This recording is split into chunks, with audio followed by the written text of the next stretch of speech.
set up, and by we, I mean me. But we'll get going here in a second.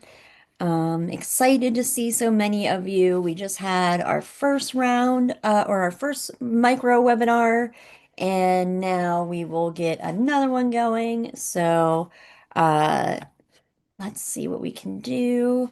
Oh, looks like there's a lovely video of me attempting to figure this out there. So that's fun. There we go. We're live. Okay. And we've got a bunch of participants already. Everybody, if you have questions and are in the Zoom space, please use the Q&A for your questions. But you can also just chat along with each other and with us while we go. But I'm so excited to introduce Noreen, who will be addressing the thing that so many of you are probably feeling like, oh my gosh, what am I doing? Chat is disabled in Zoom. Let me fix that. Thank you, Deb. Um, but yeah, so if you've had any sense of like, oh my gosh, I don't know what I'm about to do next week, I just saw this thing and I applied, this is the time for you.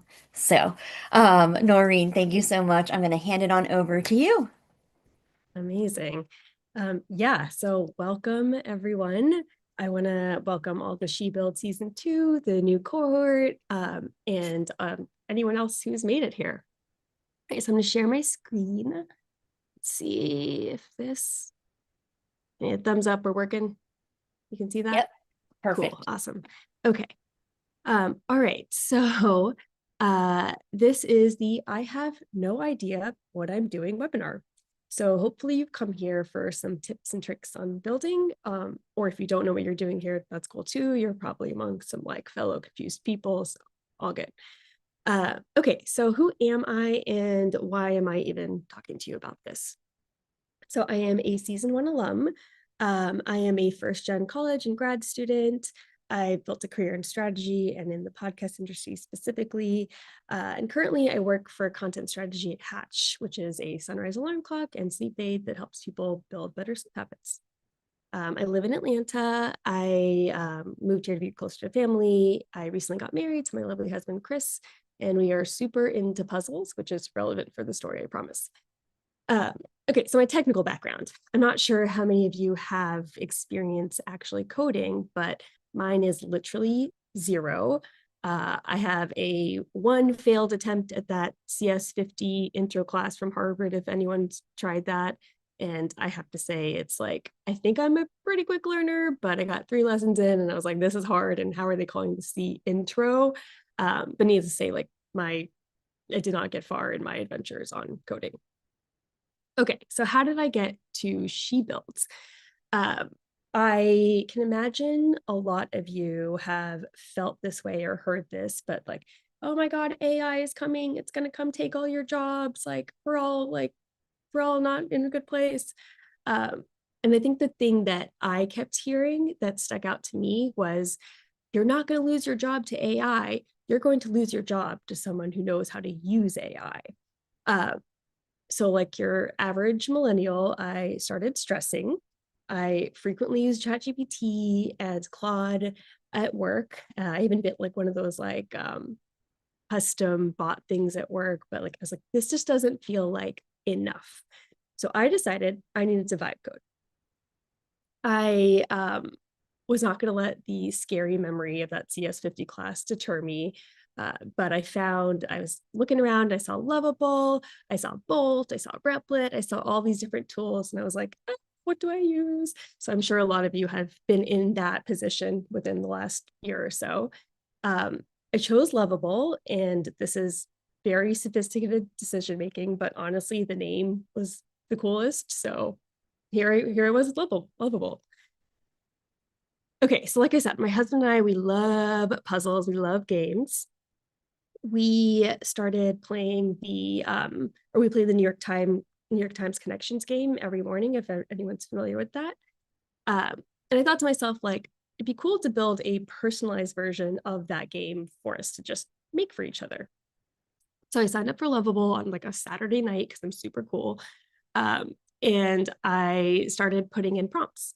And within 2 hours, I had this like fully functional game that had so many working features. We could sign in, so it could be just the two of us. We could create new and unique games for each other, and we could even like save our scores, which like to see who was winning because we're a little bit competitive with each other. But I was like absolutely mind blown with this functionality. So the next day, I think the LinkedIn algorithms were like doing their thing, but Elena's post on She Builds popped up on my LinkedIn feed. And it's like, okay, that was really fun. I still am like really scared, but shot in the dark, whatever. I'm just gonna apply. I think I got my application in at like 11:59 on the dot. But it's like, whatever, let's see what happens. Just an excuse to do more and try more of this because it just was really fun, honestly. Um, so then a few days later, I got that email that said, "You're in," and I was elated. Um, so that was the very beginning of my own emotional roller coaster that I went on with Shields. And that's why we're here today.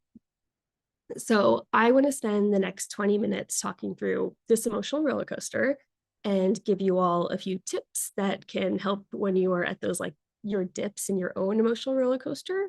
So I'd say almost think of this as like tips for the roller coaster dips. Okay, so you can see my emotional roller coaster here. I think everyone has their own unique experience. Um, but I do think a lot of you will encounter, and I'm sure the season one alums here can attest to this, but will encounter some of the same feelings. Um, I would say though, like there's a couple that I want to focus on for this for the next 20, 25 minutes. And two of the like bigger dips, I'll say. So one is imposter syndrome, and two is this idea of creative panic. And I'm not following the chat, so I see Whitney like smiling her I head. So just tell me if think there's this is the anything. greatest thing ever. Because I will say, I have a similar emotional roller coaster through this experience. So I'm just like, this is great. And everyone's like, oh my gosh, that's exactly how I feel. Okay, good. I figured some people could probably relate. Like I think there's some moments here where it was like that vibe coding high, and you're like, oh my God. But then you're like, wait, there's 2 hours left. What am I gonna do? So I'm sure y'all can relate to that for sure. Cool. Okay, so what is creative panic? The definition is it's this like urgent, unsustainable need to create, fueled by a desire to outrun internal discomfort. And creative panic definitely hit during the She Builds. I'm calling it like panic driven building. Within the first few hours of the buildathon, I found myself in this like total panic driven building mode where I think almost think of it as like an urgent need to create prompt after prompt without really thinking through what I want to do or where is this going to go. Um, and I think the reason I was in that mode was really like fear, anxiety. I wanted to outrun the internal discomfort by just plowing forward. Okay. But what I realized in that spastic panic building mode that is that this really ended up making things harder for me. So I want to give you guys 3 tips that will help you prevent the creative panic, or at least maybe make the like that dip a little more shallow. Okay, tip 1. I would say try and like at least loosely map out a fuller version of your idea before you start building. You have time to do that now, which is great. I wish I had spent time ahead of the She Builds doing that. In the experience, I just started throwing spaghetti at the wall immediately, and it was maybe not the best way to start. I learned that your foundation is so important, and it'll pay like huge infinite dividends down the road if you have this guide of where you want to go with your product. I should say, like, I don't think this means having like a fully thought out plan with every single detail mapped out. I think you'll find inspiration along the way. You'll make adjustments. You'll change direction as needed. But I do think having this like clear idea of the bigger picture around the what is your product and the how your product will work is key to start building efficiently in that like 40, because 48 hours is not, it is not long, I'll tell you. But yeah. Okay. So the way I like to think about this is it's kind of like writing with a pencil. So you can, with vibe coding and Lovable, you can always go back and erase stuff.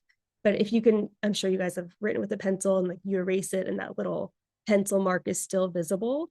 I think in the same way, what you start with can leave an imprint on your project. So not to say this is like a forever mark, but just that it'll be a lot easier if you have less of those like eraser marks to deal with, especially within such a short period of time.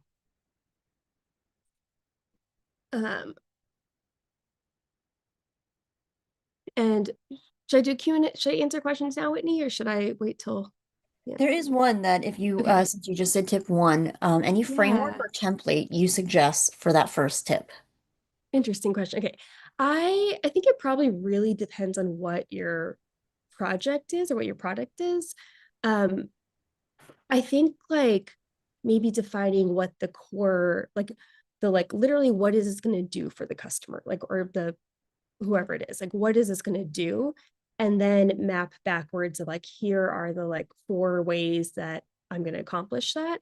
And then you'll see actually in this, which leads me nicely to this next tip of um, I think you really want to focus on building one piece out to full functionality before moving on. It's like mapping out here's the big picture of where I want to go, and here's what's going to be achievable within this like 48-hour period. Um, I was trying to do everything all at once during the she build, and this was a recipe for disaster. This tip actually came from Alina 7 hours ish into the she build experience. She was offering individual feedback for our projects, and if we were ready for it. And her top piece of feedback for me was to just focus on building out one piece and then use these like coming soon placeholders to signal the future direction of the product and additional features that I would want to like build out over time to showcase what that roadmap is. Okay, so this one I like to think of as writing a book. If you write out a few sentences of all of the chapters of a book, it's going to be really hard for someone to like understand what the story is. But if you write out the first chapter in its full and give this like table of contents, someone can easily see where the book is heading. So think about your product as like your story, right? What's your story and what's your chapter one that you're going to focus on? Okay. Tip number 3. Okay. Final tip, focus on the building the bare bones prototype first, then make it pretty. I spent 2 hours trying to make this like I'll show you guys in a second. You saw a flash of it. Get this like these like bookshelf, these like books on my app, um, just for like total visual and fun. And there was zero functionality to it, and I like was like at the end I had a couple hours where I was like, oh, I wish I had more time to do this, and I was like, why did I waste 2 hours with something that really wasn't like core to the product? So you can see these little books over here. I had like books flying around midair in the table, like upside down. I highly regret that. So don't make the same mistake I did. Okay. Um, you can tell I like analogies. So final one. Um, the you can imagine like the creators of Toy Story, it's really hard to build out a full motion picture all in all, right? You really need to start with like that bare bones sketch and then and a basic storyline. And then you can like eventually get to the point where you have Woody that looks like this and the full story and the full animation. So think of building your project in the same way, where you want to sketch out your Woody and have your Toy Story plot line, but then um, you want to have those thought through, but then really like focus on the bare bones and then add all of that like detail and beauty once you have time at the end. Okay, those are my 3 tips for creative panic. I'm going to address one more thing, imposter syndrome. Um, I feel like there was so many moments where that feeling of being a fish out of water just like pops up the entire time. I was just telling Whitney and Javi before he came on, I'm like, I'm nervous to do this. Like, imposter syndrome is very real. Um, So I want to say this is super cheesy, so apologies in advance, but I think when I look back, I realized like the real accomplishment was really just showing up for this. I think like most things in life, it really is about the journey more than anything else. And just enjoy it and know you've done the hard part. It's like going to the gym, you know, if you show up, that's like everything, right? But you're here, you're literally here. Have fun with it. It is such a supportive and thoughtful community, and we're honestly all just figuring this out together. So thanks for coming. And now, if there's questions, happy to answer. Yeah, absolutely. And I just want to underline, circle, highlight that just showing up, like there's a lot that you can do. There's a lot of pressure you can put on yourself in these 48 hours. And it's more important that you take something from it than you think that, like, we don't expect you to have the best product ready to go to market and sell off the shelves by the end of the 48. So I appreciate you pointing that out, Noreen. So this was kind of already addressed, but your thoughts on aiming to ship a hackathon ready MVP or to ship a launchable product, and building out, how do you like, basically there's a question of how do you figure out what to start with as far as the core functionalities? Yeah, that was a really hard thing for me to think about because there was so I had like five different ideas swirling in my head, and I I think when it came down to it, the thing I picked was or like I think the like what drove what how I decided was, is this something that is really new and unique to like I think if you think about, I can't remember exactly what the criteria were, but I remember looking at that and be like, okay, like this functionality is one, the core of the product. It's nothing, it's like the meat of it, right? And then two, like this is that unique thing that I don't see anyone else doing in the world. So that's really what drove like where I'm going to start and where I can like prove things out as for this idea. Yeah, absolutely. Um, from Vaughn, thank you for sharing your experience. Any advice or tips on the design and onboarding experience and focusing on one key feature? On the design and onboarding experience, focusing on one key feature.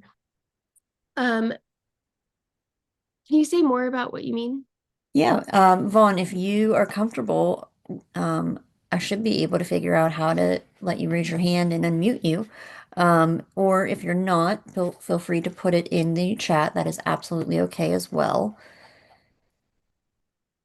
But let me see. So, Vaughn, you have the ability to talk if you would like to. Hello, can you hear me? Yes, Yeah, hello. yes. Hey, hi Noreen. Vinny, nice to meet y'all. I just have a question because I struggle with design in terms of especially trying to build map out a proper like UX UI for like the products I've shipped. I wonder if you have any advice or any framework that you follow to ensure that Yeah, you're able to solve the features, like sorry, build features as well. yeah. That's a Thank you. great question. That makes total sense. I so my project was building out this thing called my big life binder, which was essentially all of the things that surround death that you can pass on to a loved one before you are gone, so that you take all the like logistical hell out of that. Um, my design, I realized, like, I was like you, I was like, I don't know what this should look like. But I realized TurboTax has such a good uh, framework or corollary for how I would design this, because it's a very similar, I wanted to do a very similar process of like moving through all the steps and making it super easy and intuitive. And so I would say my biggest piece of advice is like look at other websites, like look at other products that you think are, whether they're similar or they're just like something that you think is like a beautiful experience or design, and borrow, right? I think one of the things that maybe Whitney or Alladina said during She Builds, and I'm sure they'll say again this time, but like take stuff from websites and just put it into Lovable and say like make it look like this, right? Like that's the beauty of the product, that it really can just like, and the beauty of AI, right? It can just like learn and take and create new and like build on. So um yeah, I'd say borrow and then make your own. Cool. Thank you. You're welcome. All right, and then we have Tanvi. Please let me know if I mispronounced your name. Hi, can you hear me? Yes, and Yes. beautiful wind chimes. Yeah, we kind of get annoyed with them sometimes. But anyway, I just was typing my question out. I thought it was too long, so I just thought I'll ask. The thing is, I have a feature that I'm thinking, like the plan that I have is more of a feature than the whole long-term thing. So I love the idea of coming soon. But being a social impact project that I'm planning to do, it does not address adoption. So how do you kind of plan on what is good enough for the MVP and what goes as bells and whistles? I don't know if that made sense. Yeah, I think so. So like how, yeah, it's like where do you define the line of like, okay, this is the core versus this is um the like is so sorry, you said adoption was the thing you were thinking through? I had to mute, so you may have to Okay, unmute that's yourself, but Okay, yeah, so basically the feature, I mean, if I was thinking in the real world build, it would mm-hmm, not it would not justify the adoption of that feature in because it's not about sales, it's more of mm-hmm. adoption driven use. So, I mean, how do you justify that one feature? Is that good enough? Or do I have to worry about other features that might justify the adoption of this product? Gotcha. Okay, gotcha. I think so.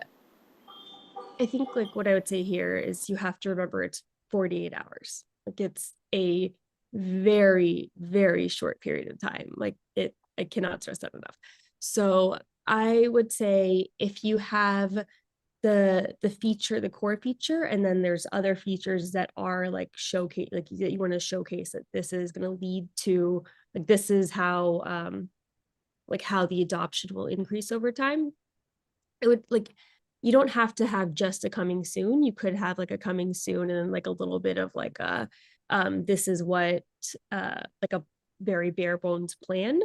But I also think there's the, you'll have hopefully enough of like a like here's like a block where you can like imagine you click onto it and you can see what the like function feels like it's going to look like, right? um so I would say again, I would definitely focus on the building one thing out in full and then leaving just enough of like a crumb trail almost, right? That you can see where it's going.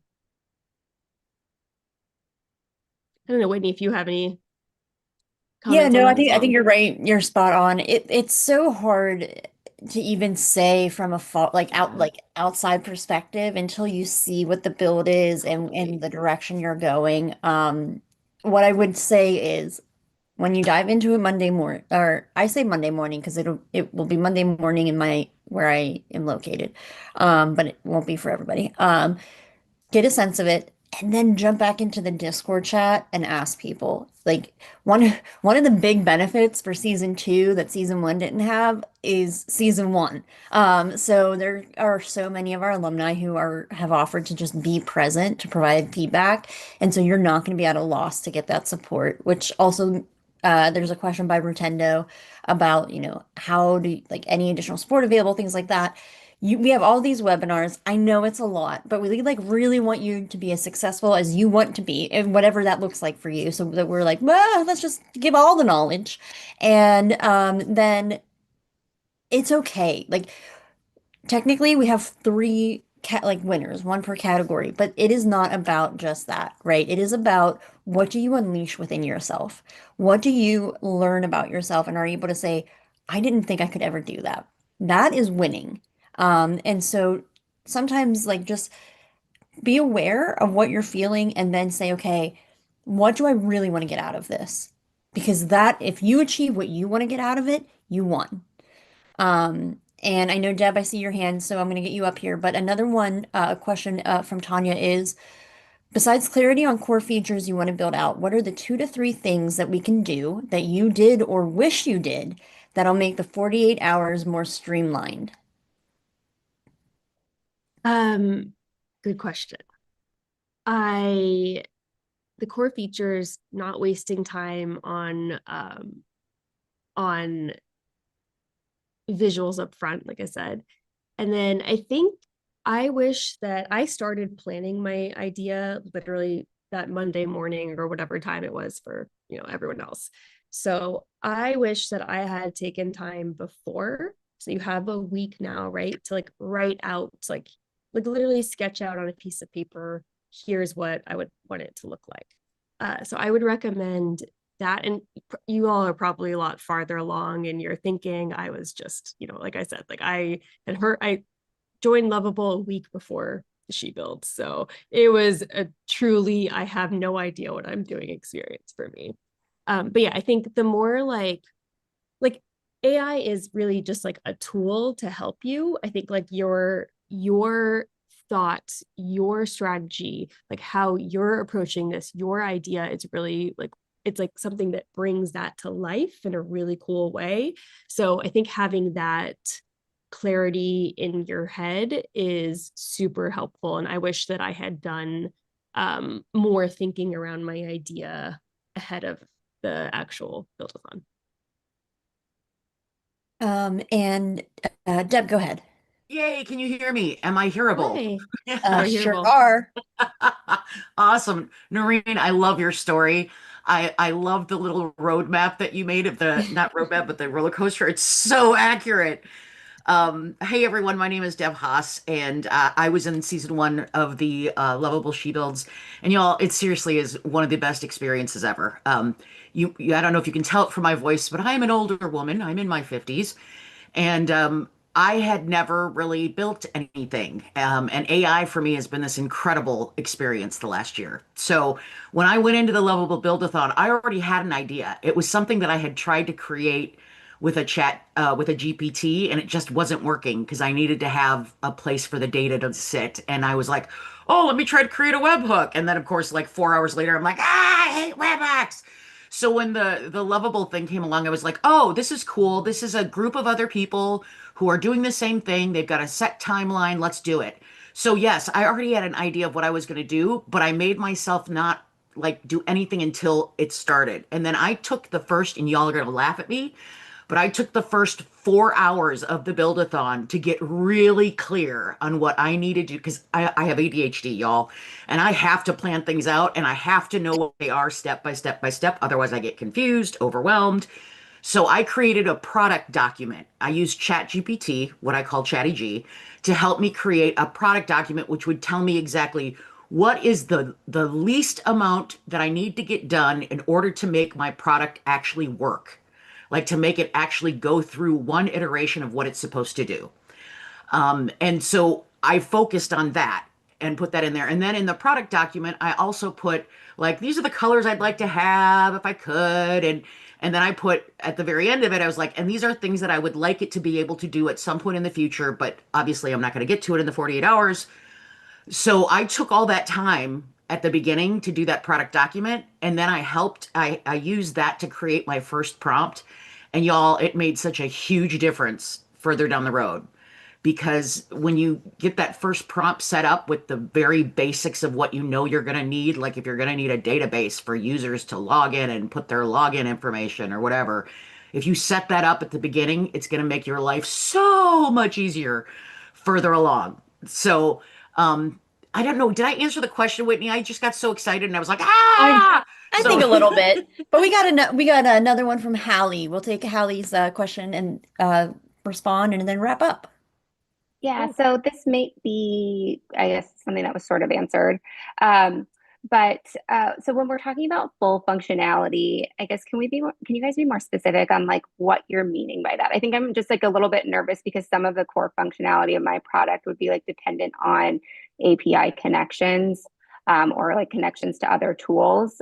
So I guess I'm wondering specifically if like would the ability to like upload some dummy data and have the tool work with that suffice in terms of like Yes, full functionality for 48, like in 48 absolutely. hours? It just Okay. needs to do one loop of what it was designed to do. So for mine, Okay. mine was called the Tootle. People had to be able to enter something into it.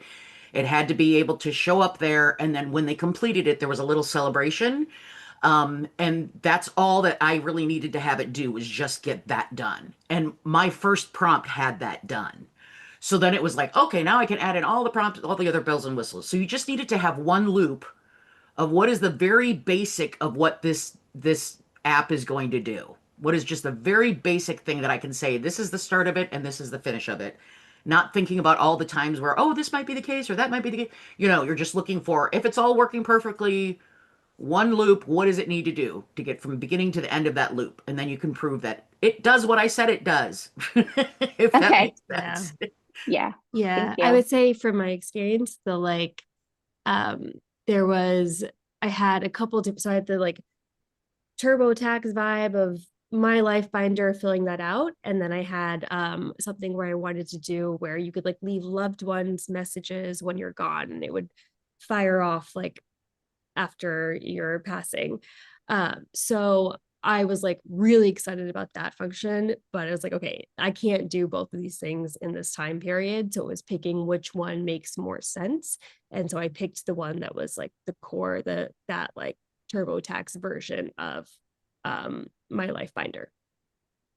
A great question. Thank Yeah. you. Oh, wonderful. I love this. If you haven't noticed, I'm just beaming the whole time because this is like the best week and a half ever. So Noreen, thank you so much. I think everyone, when they saw that timeline, the roller coaster, had this moment of, oh, it's not just me. Okay. Oh, all right. This is normal. And I can't thank you enough for giving that to so many people because my goodness, I can't imagine what it's like to do those 48 hours.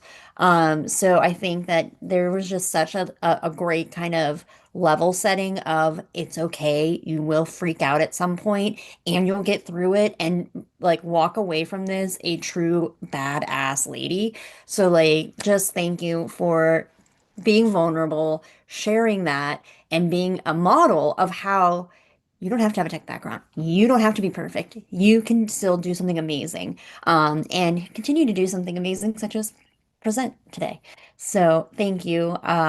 Everybody has been just, I think, very, very at ease hearing from you and already like people are thinking. So I just thank you so much for your time. And I think you also are one of the people who was like, I'll hang out in the Discord, I'll give feedback. Yeah. So everyone, you got to connect with your season one partner, like parallels. But thank you, Noreen. Yeah, thank you all for having me. Feel free to reach out. I get where you are. I'm available. It's lovely chatting with you. Yes. All right. Everybody, see you in a few hours if you're coming to our next one. And I will be working on Discord names because I know a whole bunch of people were messaging me about that.